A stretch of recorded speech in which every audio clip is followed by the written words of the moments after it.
హరితహారంలో నాటిన ప్రతి మొక్కను బతికించాలన్నారు నిజామాబాద్ ఎంపీ కవిత. నిజామాబాద్లో టీఎన్జీఓ ఆధ్వర్యంలో జరిగిన హరితహారంలో పాల్గొన్నారు.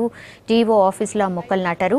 గతంలో జరిగిన తప్పులను సరిచేసుకుంటూ మొక్కలను పెంచాలన్నారు. ప్రతి ఒక్కరూ హరితహారంలో ఉద్యమంలో పాల్గొనాలన్నారు కవిత.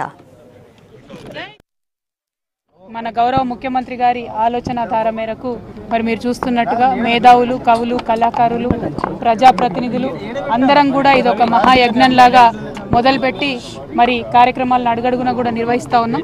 మరింత పెద్ద ఎత్తున ఈసారి హరితహారాన్ని సక్సెస్ చేయడానికి అందరం కూడా ప్రయత్నం చేస్తూ ఉన్నాం. నాటినటువంటి ప్రతి మొక్కను కూడా సంరక్షించే విధంగా హరిత దళాలను కూడా మరి ఏర్పాటు చేస్తూ గౌరవ ముఖ్యమంత్రి గారి సూచనతోని ముందుకు వెళ్తూ ఉన్నాం.